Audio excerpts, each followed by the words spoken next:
Donc, alors, bonjour tout le monde. Ça me fait plaisir d'être avec vous ce matin pour vous présenter les résultats d'une étude toute fraîche, en fait, qui est même pas, vous allez voir sur la présentation, c'est une présentation vraiment exclusive que je vous fais, puis j'ai même marqué données inédites. Parce qu'à ce stade-ci, l'article a été accepté, mais n'est pas encore publié. Alors, vous êtes vraiment dans le secret des dieux avec cette présentation-là. Alors, ce matin, je viens vous présenter, en fait, on a fait une étude à partir des programmes qui sont appliqués dans les centres de réadaptation en dépendance et on a regardé quelles étaient les motivations et les caractéristiques qui étaient associées à l'engagement des parents dépendants dans ce genre de programme. Alors, certains d'entre vous allez reconnaître, bien évidemment, l'échantillon, allez reconnaître la façon de fonctionner. Je vais essayer... j'ai été un peu court, si vous voulez, sur l'introduction parce que j'ai pris pour acquis que plusieurs personnes connaissaient le contexte. Donc, je vais m'attarder un petit peu plus aux résultats, si vous le voulez bien. Alors, on sait que sur la présentation, vous allez voir, c'est toujours marqué PEHP. En fait, c'est les programmes d'entraînement aux habiletés parentales, c'est le diminutif. Alors, on sait que les programmes d'entraînement aux habiletés parentales sont très efficaces pour les parents vulnérables, pour les aider, en fait, avec leur enfant. Puis, autant d'un point de vue préventif que réadaptatif, les programmes ont été démontrés efficaces autant pour le parent que pour l'enfant. Donc, pour améliorer les conduites, les pratiques éducatives des parents que pour améliorer les conduites, prévenir les conduites intériorisées, extériorisées des enfants. Par contre, c'est pas parce qu'on a un bon programme en main, c'est pas parce qu'on a le meilleur programme en main que les parents, eux, viennent. Puis, on sait qu'avec les parents dépendants, en fait, c'est un peu difficile parfois de les retenir dans nos services. C'est difficile de les recruter. Ils ont des craintes assez normales en soi. Et de les garder avec nous aussi, ça peut parfois être difficile. Alors, dans ce contexte-là, nous, on s'est dit, bien, pourquoi pas aller voir ce qu'il fait dans le cadre d'un programme qu'on a fait, qu'est-ce qu'il fait, quelles sont les motivations, puis qu'est-ce qui fait qu'il pourrait différencier les parents qui, initialement, tous les parents se sont inscrits au départ à un programme, et qu'est-ce qui fait qu'au final, certains parents ont terminé le programme, puis d'autres parents ont arrêté en cours de route, puis n'ont pas poursuivi dans cette voie-là. Alors, les objectifs de l'étude que je vous présente aujourd'hui, c'est pour mieux comprendre les enjeux qui entourent l'engagement des parents dépendants dans les programmes d'entraînement aux habiletés parentales. Puis là, je veux juste souligner ici que si on a des données dans la littérature pour l'ensemble des parents vulnérables, quand on cherche spécifiquement pour les parents dépendants, c'est très, très difficile à trouver. Mais on a des données sur je ne présenterai pas ici les modèles aujourd'hui, ça pourra faire l'objet d'une autre capsule vidéo. Mais ce qu'on va faire, c'est davantage présenter ici pour les parents dépendants. Alors, donc, on a pour objectif de comprendre les enjeux qui entourent l'engagement des parents, des familles dans un programme d'entraînement aux habiletés parentales. Alors, la première chose qu'on va faire, on va documenter les raisons qui les ont emmenés à s'engager et on va ensuite regarder les caractéristiques des familles qui ont participé au programme puis regarder, comparer à ceux qui sont restés, celles qui ont abandonné le programme finalement. Alors, je vous décris un petit peu notre échantillon. Alors, on avait, puis ici, on est avec un petit N. Évidemment, on n'a pas des milliers de familles qui se sont présentées jusqu'à maintenant dans nos programmes d'entraînement aux habiletés parentales, mais je vous rassure tout de suite, même dans les études américaines, les plus poussées, les N sont toujours pas très élevés quand on est en évaluation de programme ou des choses comme ça, parce que c'est pas populationnel, c'est clinique, et puis bon, il y a des limites. Alors, parmi les parents recrutés pour participer au programme d'entraînement, 37,5% de ceux qui se sont présentés à l'évaluation initiale n'ont pas complété le programme. Donc, à peu près un parent sur trois, un petit peu plus qu'un parent sur trois n'a pas complété le programme. On pourrait dire une famille sur trois, moi j'y vais par l'ordre des parents, mais quand le parent quittait, toute la famille quittait en fait, là. Et on note que parmi les familles qui ont abandonné, 66% l'ont fait avant la 3e rencontre, 16,7% l'ont fait avant la 5e rencontre et 16,7% l'ont fait avant la 8e rencontre. À noter que les programmes dont on parle ont entre 14 et 15 rencontres, donc ils ont fait un petit peu plus que la moitié, mais vraiment pas le programme au complet. Notre échantillon total était composé de 47 familles, soit 56 parents et 68 enfants. Quand même, on avait quelque chose d'intéressant. Dans notre échantillon, 77% des parents, des mères, c'était des mères biologiques, 18,8%, donc 19% étaient des pères biologiques, 2% étaient des mères adoptives, 2% étaient des grands-mères. Donc, les deux dernières, vous comprendrez que c'était qu'un individu. Parmi les parents qui ont participé à l'étude, dans l'ensemble, parce que vous savez que dans les programmes dont il est question, le parent consommateur peut lui-même être participant au programme, mais ça peut être aussi un conjoint, quelqu'un de l'entourage qui est parent. Donc, dans 81% des cas, les parents de notre échantillon étaient le parent lui-même dépendant au psychotrope. 18,8% sont des membres de l'entourage. L'âge moyen des parents, 37,7 ans. Chez nos enfants, 37% étaient des garçons, âgés en moyenne de 8,8 ans, et 31 étaient des filles, âgées en moyenne de 8,9 ans. Donc, on avait pas mal la moitié garçons-filles aussi, ce qui est intéressant. Donc, ça vous trace un petit peu le portrait de qui était dans notre échantillon, qui se sont présentés. Ça met des chiffres un petit peu sur ceux qui étaient au programme. Alors, avant d'aller dans les résultats, peut-être juste souligner, je ne l'ai pas mis ici parce que j'ai fait exemption de la méthodologie, mais avant d'aller dans les résultats, il faut savoir que pour les raisons de motivation, les motivations à être dans le programme, ce qu'on a fait, c'est qu'on a pris tous les parents qui avaient terminé le programme, on a fait, avec une cohorte de parents qui avaient complété le programme, on a fait des focus group, puis on leur a demandé c'était quoi leur motivation initiale. Vous comprendrez qu'on aurait trouvé ça vraiment intéressant initialement, d'avoir aussi les programmes qui n'ont pas, les parents qui n'ont pas complété le programme, d'avoir c'était quoi leur motivation initiale, mais les parents qui n'ont pas complété le programme, c'était assez difficile de les rejoindre par la suite. On est en train de... Avec une étudiante présentement au doctorat, Christelle Boisvert, on est en train de mettre en place un processus parce qu'on va essayer de rejoindre ces parents-là, finalement, qui ne complètent pas le programme. C'est parce que c'est aussi intéressant à savoir. Donc, la première partie plus qualitative du projet, c'est avec des parents qui ont complété le programme. Mais ça va quand même vous donner des idées sur quelles sont les motivations qui peuvent amener les parents à participer à un programme de cette nature-là. Puis moi, je pense qu'au niveau du recrutement, quand on fait le recrutement, bien, c'est autant de leviers qu'on peut utiliser pour dire aux parents, bien, peut-être que ça pourrait être intéressant. Puis vous allez voir, la porte d'entrée n'est pas toujours celle qu'on croit. Ensuite de ça, on a des données quantitatives. Alors là, vous savez tous, pour ceux et celles qui sont devant moi, qu'à l'entrée dans le programme, les parents complètent quelques questionnaires qu'on appelle le PME, donc qui sont des questionnaires autant sur les caractéristiques de l'enfant, les caractéristiques familiales et les caractéristiques des parents. À partir de certains de ces questionnaires-là, on ne les a pas tous utilisés, mais de comparer ceux qui sont restés, ceux qui sont partis à partir de ces questionnaires-là qu'on a fait notre comparaison. OK? Donc, pour mettre là-dedans.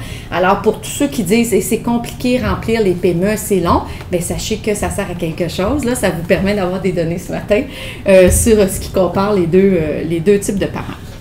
Alors, je vais aller dans les résultats. Alors, d'abord, les motivations évoquées par les parents dépendants pour expliquer leur engagement dans le programme. Alors, si certains parents expliquent leur engagement par des difficultés au sein de leur famille ou au niveau de leur pratique éducative, d'autres vont identifier que c'est les difficultés vécues par leurs enfants qui font en sorte qu'ils s'en viennent dans le programme. Alors, les parents ne reconnaissent pas nécessairement qu'il y a des difficultés au sein de la famille, mais ils disent « Mon enfant a tellement de problèmes que je suis prête à faire cette démarche-là pour que lui arrête d'avoir des problèmes. » On convient qu'il s'agit de parents dépendants, toujours ici, là, mais ils le font pour l'enfant. Alors, même si certains parents ne souhaitent pas obtenir initialement du soutien pour leur rôle parental, pour leur pratique éducative, ils souhaitent néanmoins participer au groupe dans le but d'aider leur enfant à modifier leur comportement.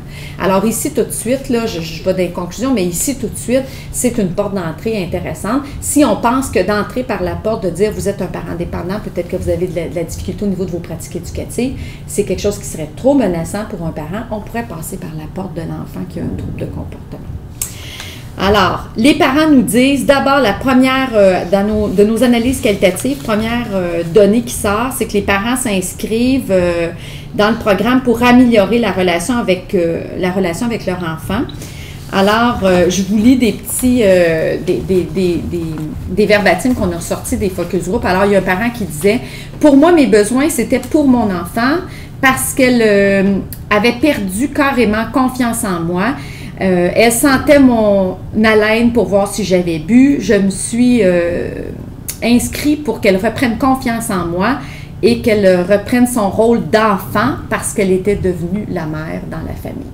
Alors, excusez la lecture hésitante, c'est écrit petit sur mon PowerPoint.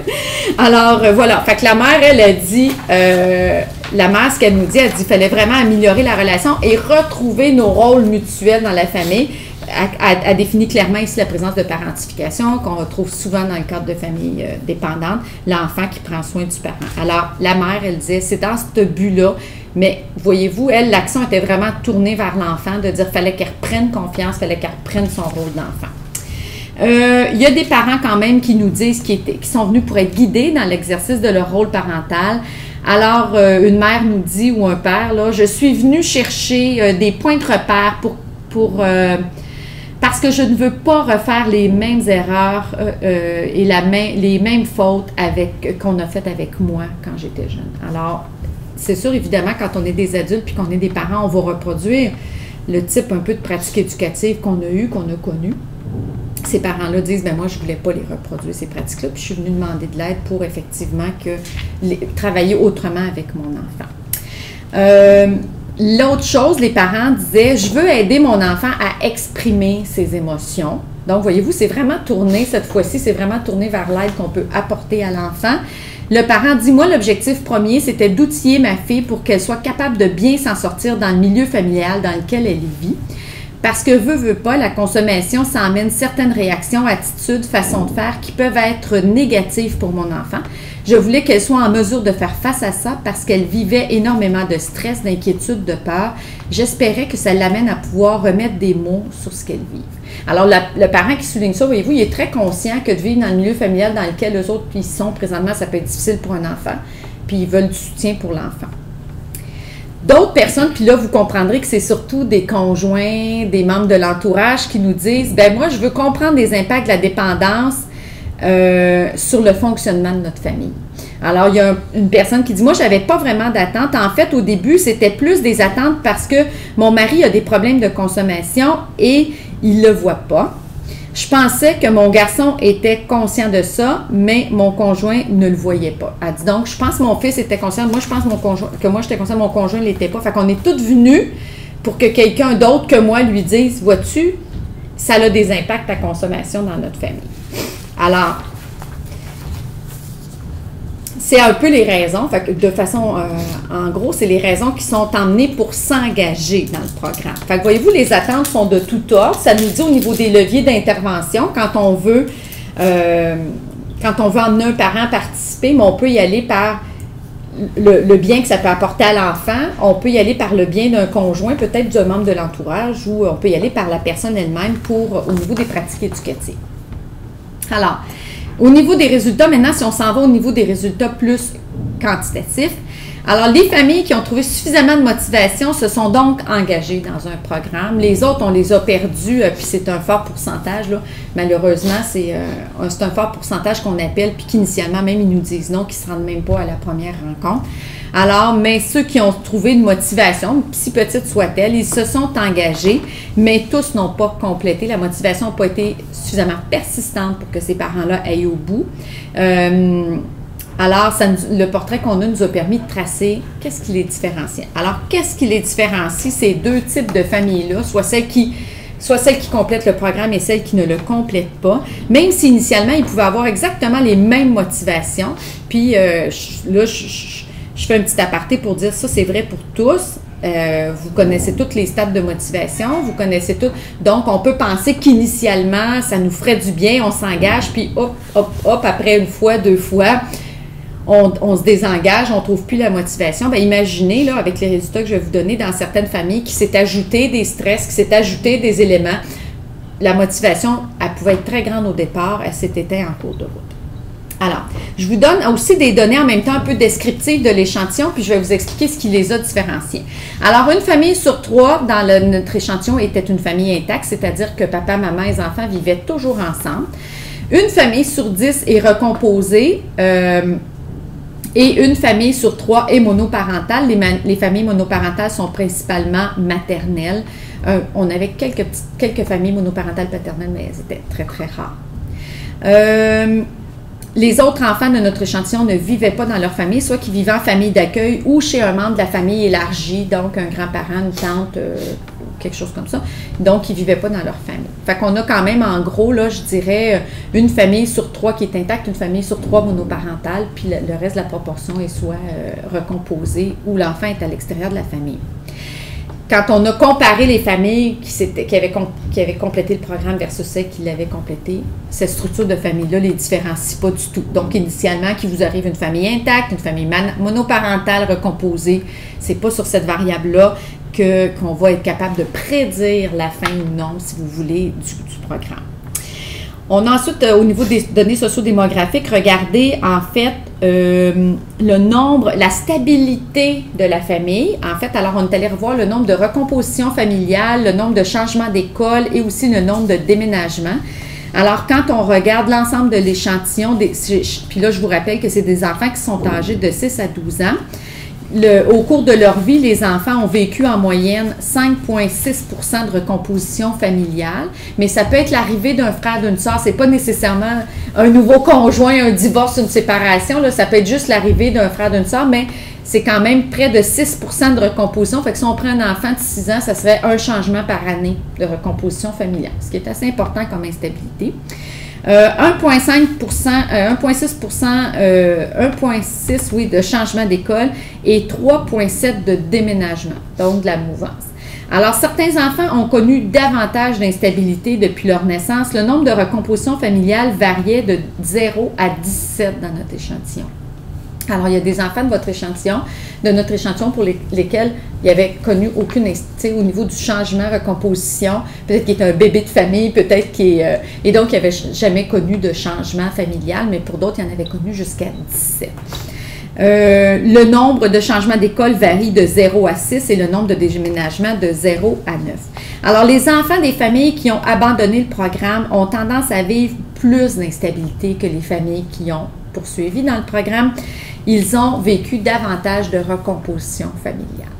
Alors, quand vous faites l'évaluation initiale d'une famille, puis que vous voyez que vous avez là une famille qui a beaucoup de recomposition familiale, même que ces recompositions-là soient positives, entre guillemets, en ce sens que c'est la naissance d'un enfant, mettez un petit astérix à côté, plus il y a de modifications de composition, plus, selon nos données, il sera à risque d'abandonner le programme. OK? Encore au niveau des données sociodémographiques, on est allé voir si les parents avaient été placés ou si les enfants avaient été placés, donc en foyer substitut, en centre d'accueil, donc peu importe. Au cours de leur propre enfance, un parent sur 3 ont été placés en milieu substitut. C'est quand même assez élevé comme proportion. Chez les enfants de notre échantillon, 21% ont été placés avant l'âge de 12 ans dans un milieu substitut, donc un enfant sur 5 à peu près. Cette caractéristique, il ne différencie pas toutefois les familles qui ont abandonné ou pas le programme. Au niveau des sociodémographiques encore, on est allé voir les diplômes des parents puis le travail des parents. Est-ce que les parents ont un travail rémunéré? Est-ce que les parents ont un diplôme? Alors, la moitié des parents de notre échantillon avaient un diplôme d'études secondaires, ce qui inclut pour nous un diplôme professionnel, là, la coiffure, la mécanique, etc. Donc, 50% de l'échantillon. Un peu plus d'un parent sur 10 a obtenu un diplôme d'études collégiales et un parent sur 10 a un diplôme universitaire. Les autres parents n'avaient tout simplement pas de diplôme. 42% des parents ont un travail rémunéré. Les autres parents ne travaillaient pas à l'extérieur de la maison. Par contre, ils pouvaient soit bénéficier de l'aide sociale, ils pouvaient tenir maison, là, donc être maman ou papa à la maison, ou être à la retraite, ou tout simplement ne pas travailler. Alors, le niveau de scolarité ne permet pas de différencier les familles qui ont complété le programme ou qui ne l'ont pas complété, mais les parents qui n'ont pas complété le programme sont moins nombreux à avoir un travail rémunéré que les parents qui l'ont complété. On aurait pu en fait s'attendre à toutes sortes de résultats à ce niveau-là, parce qu'on aurait pu penser qu'un parent qui a un travail est trop occupé, il est plus occupé, puis qu'il va tenir, mais c'est pas ça. Fait qu'on peut penser que les parents qui n'ont pas de travail ont un moins bon niveau d'organisation, aussi de structure, puis ce qui fait en sorte qu'ils n'ont pas poursuivi dans le cadre de notre parent. Encore ici, un petit astérix quand vous faites l'évaluation. Si vous êtes avec des parents qui ne travaillent pas, qui sont à la maison, les risques sont un peu plus élevés pour qu'ils abandonnent le programme d'entraînement. On est allé voir les caractéristiques des enfants. Hein. On a un beau questionnaire qui est la Kenback avec quelques centaines de questions qui est toujours agréable à compléter. Alors, après l'avoir complété, alors on a vu qu'un jeune sur deux présentait des problèmes intériorisés et un jeune sur deux présentait des problèmes extériorisés. Alors, on va parler ici d'un score suffisamment élevé pour qu'on mette une étiquette, j'aime pas ça, mais de problème. Ça se peut qu'il y ait des enfants dans cet échantillon-là qui présentaient les deux problèmes à la fois, intériorisés et extériorisés. Puis ça se peut qu'il y ait des enfants qui n'étaient pas suffisamment problématiques pour répondre à la notion de problème, mais qui avaient quand même des symptômes puis des difficultés comportementales. Mais peu importe la conduite de l'enfant, les caractéristiques personnelles des enfants ne permettent pas de distinguer de manière significative les familles qui ont complété de celles qui n'ont pas complété. On s'est quand même intéressé un petit peu parce qu'il n'y a pas de, les enfants se différencient pas. Alors que l'enfant présente ou non un problème extériorisé, présente ou non un problème extériorisé, je ne sais pas lequel j'ai dit avant, peu importe, il n'abandonne pas plus. Mais regardez ce qu'on a trouvé quand même. Il y a des petites tendances qui nous disent que les enfants des familles qui n'ont pas complété le programme sont plus nombreux à présenter des problèmes sociaux. On se rappelle que ces programmes-là sont offerts en groupe. Un problème d'anxiété et des comportements agressifs. Donc, vos enfants qui ont des problèmes sociaux, vos enfants qui ont des problèmes qui sont très, très anxieux et vos enfants dans les groupes qui ont des comportements agressifs, bien peut-être qu'à un moment donné, pour le parent, ça fait en sorte que c'est plus difficile à gérer, c'est plus difficile à assumer, que l'enfant se plaint plus de vouloir venir, que l'enfant est rejeté dans les groupes. Là, j'essaie de faire des cas de figure, mais tout ça pour dire que la famille va s'arrêter de participer à vos programmes. Les enfants des familles ayant complété le programme, alors si on va au contraire, c'est des enfants qui ont plus de comportements délinquants et plus de problèmes extériorisés. Peut-être que le parent sent là plus le besoin de poursuivre le programme aussi parce qu'il se dit « faut que mon enfant améliore ses conduites ». Voyez-vous? Fait que ça fait tout un sens, ça aussi, sur ce qui fait qu'un parent, c'est pas au niveau des problèmes qu'on a trouvé en tant que tel, mais au niveau des symptômes, des fois, c'est ce qu'on a trouvé comme différent chez les enfants. Alors, encore une fois, ici, peut-être que chez les familles où les enfants présentent des troubles d'anxiété, des problèmes sociaux, des comportements agressifs, vous devriez au recrutement, puis tout au long du programme, je vais y revenir, puis je vais le dire plus tard, vous mettre un petit astérix, puis dire peut-être que le parent il a besoin d'être davantage soutenu, peut-être que l'enfant aussi a besoin d'être davantage soutenu pour être très bien intégré dans notre groupe, puis comme ça, continuer jusqu'à la fin. On passe ensuite aux caractéristiques familiales. Alors, de façon générale, plus de la moitié des parents rapportent de la discipline inconstante, c'est-à-dire donner une punition puis pas tenir la punition qu'on a donnée. Alors, un parent sur deux dit « oui, oui, je fais ça avec mon enfant ». Un parent sur 10 rapporte un manque d'engagement et de supervision parentale à l'égard de son enfant. Sur le plan du fonctionnement familial, 2 familles sur 3 identifient que le partage des rôles est un problème. Pas étonnant dans des familles de parents dépendants. Une famille sur 3 rapporte des difficultés liées à la résolution de problèmes. Alors, quand il nous arrive quelque chose, comment on s'y prend pour le régler. Et près d'une famille sur 2 rapporte un manque de communication dans la famille, un faible investissement affectif entre les membres de la famille. Alors, c'est quand même assez élevé là, quand on regarde parce que c'est placé à partir de seuil clinique. Alors, c'est quand même des proportions assez élevées. Mais ils ne sont pas dans les programmes pour rien. Évidemment, ils sont venus parce qu'il y avait des difficultés. Fait que ça nous prouve qu'il y a des choses à travailler. Au cumul de ces difficultés, une famille sur 2 rapporte il manquait le petit 2, je le rajouterai sur la version finale du PowerPoint, rapporte des problèmes importants de fonctionnement familial. Donc, le programme a sa raison d'être, en fait. C'est ça que ça nous démontre. Alors, sur le plan, si on continue plus au niveau descriptif encore, sur le plan des ressources familiales, en ordre d'importance, les familles rapportent un manque de ressources au niveau du revenu, des relations interpersonnelles, de leur environnement physique. Donc, ils n'ont pas assez d'espace, ils n'ont pas assez l'environnement physique ne répond pas à leurs besoins et, naturellement, mais ils ne sont pas les seuls, rapportent des limites au niveau de la disponibilité du temps.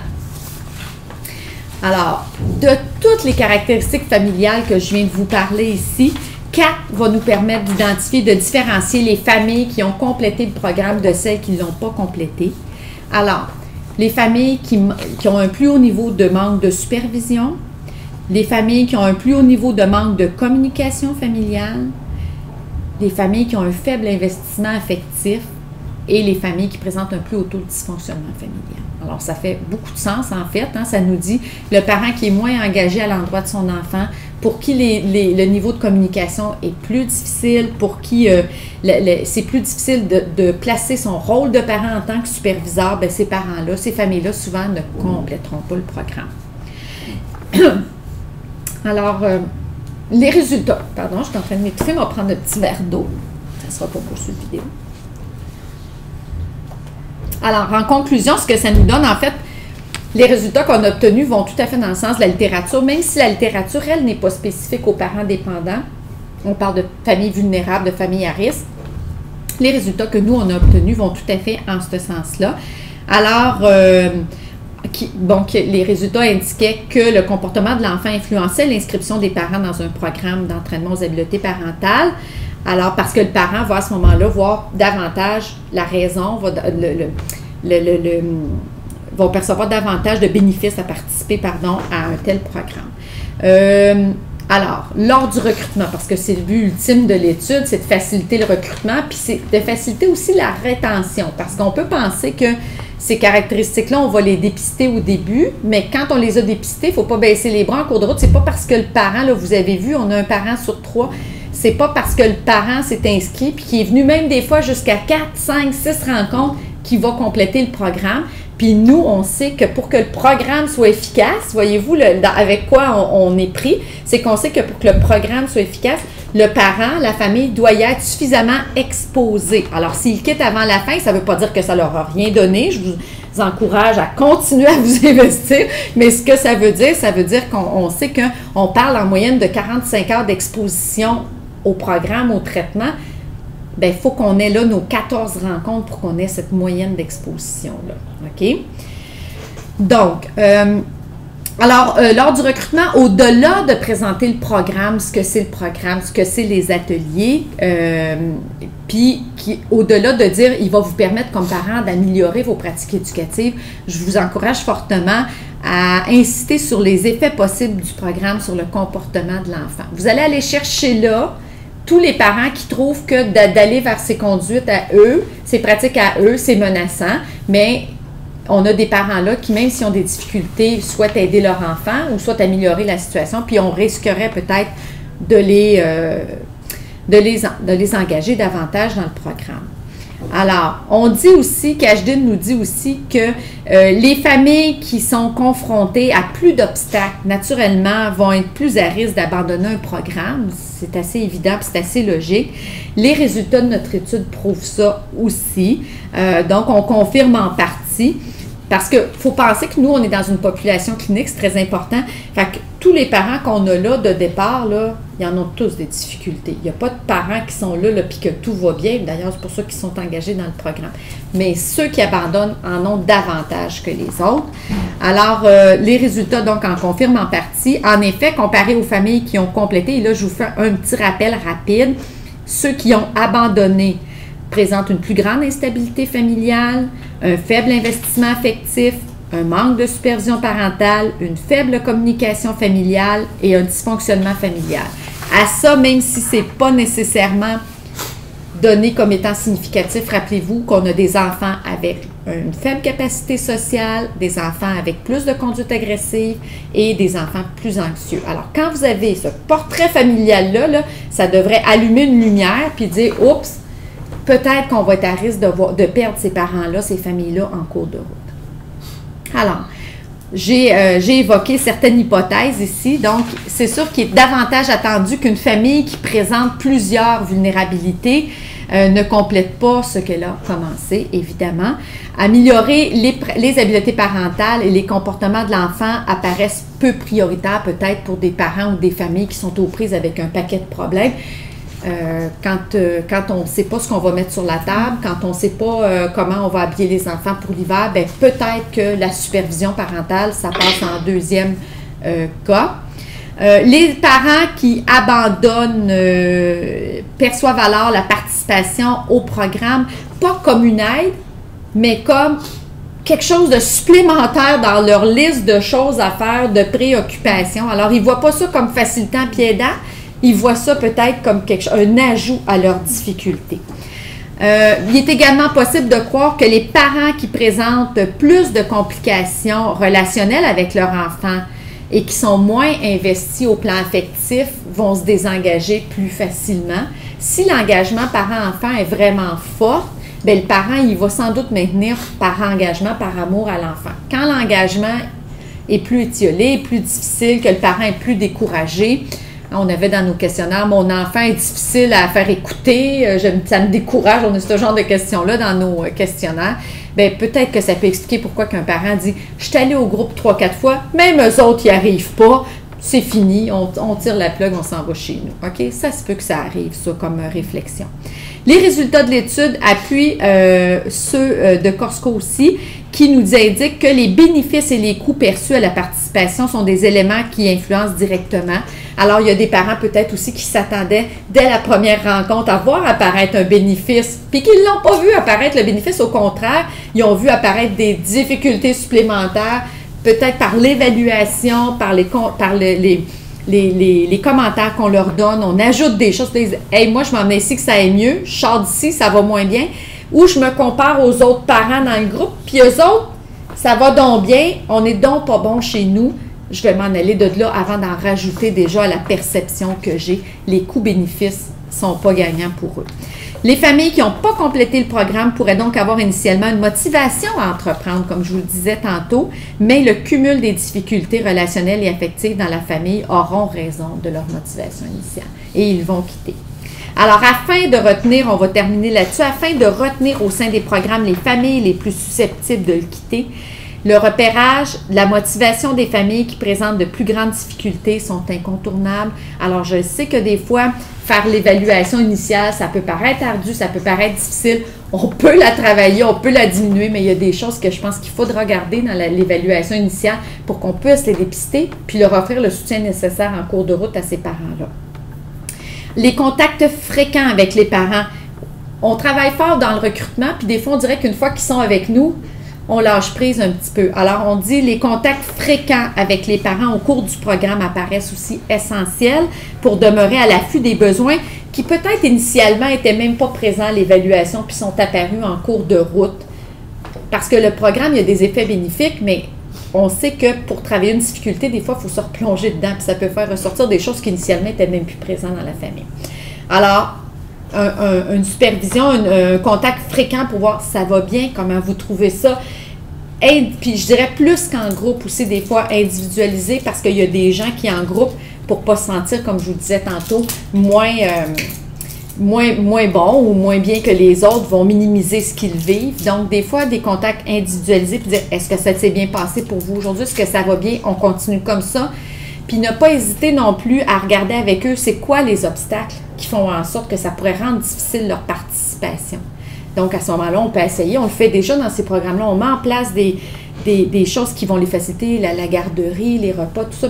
Mais qu'est-ce qu'on pourrait faire de plus, des fois, pour certaines familles, sans l'offrir à tout le monde, mais l'offrir de façon ponctuelle à une famille qui en aurait besoin.